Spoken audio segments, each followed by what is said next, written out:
আপনারা দেখেছেন আমাদের ওদিক দিয়ে বারবার বিভিন্নভাবে মেল করে যাওয়ার আসার এই ঘটনা প্রবাহ দুদিন ধরে চলছে, লাস্ট 3 দিন ধরে।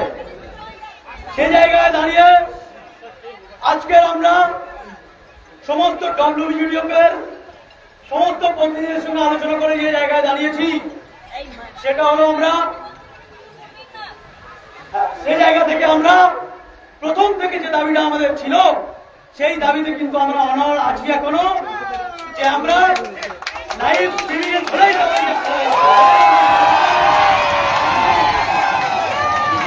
সেই দাবিটা মাথায় রেখে আমরা আবার সেখান থেকে মুখ্যমন্ত্রীর রেসিডেন্ট কালীঘাটে আমরা গিয়েছিলাম এবং সেখানে আমরা আমাদের ওই অনড় জায়গাটা দেখিয়েছিলাম। এটা আপনারা সবাই জানেন। সেটাও যেমন ঠিক, সেদিক দিয়ে আজকের আমাদের আবার মেল করা হয়েছে, আমরা সেই মেলের উত্তর দিয়েছি এবং আমরা আজকের যে জায়গাতে দাঁড়িয়েছি সেটা হলো আমরা দুদিক দিয়ে মিটিংটা আমরা চাই এবং সত্য যাতে বেরিয়ে আসে এই জন্য আমরা পিছু পা হই না। সেই জায়গাতে আমরা আজকের যে জায়গায় দাঁড়িয়েছি আমাদের প্রফেশনাল স্টেনোগ্রাফার নিয়ে আমরা যাব মাইনুটস অফ দ্য মিটিং এর প্রত্যেকটা ওয়ার্ড ওখানে সুন্দর করে লেখা হবে এবং দুটো দিকের যারা মিটিং এ থাকবে সবার সিগনেচার থাকবে। এই জিনিসটা নিয়েই তবে আমরা আজকে ভিড়ব। বন্ধুগণ, আমরা প্রথম থেকে যে যুদ্ধটা করে আসছি কোনোভাবে কেউ এটা মনে করবেন না যে সে যুদ্ধ থেকে আমরা এক পাও পিছিয়ে আছি।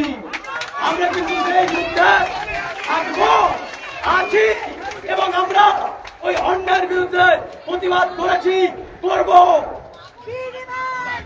একটা জিনিস মনে রাখবেন, এক সেকেন্ড, একটা জিনিস মনে রাখবেন, ওনারা বলছেন তো যে আমাদের অন্তত বা আমরা এটা ছাড়া নড়ছি না, আমাদের কোনো সদিচ্ছা নেই, আমরা মিটিং করতেই চাই না, আমরা আলোচনা করতে চাই না, কিন্তু এটা ভুল।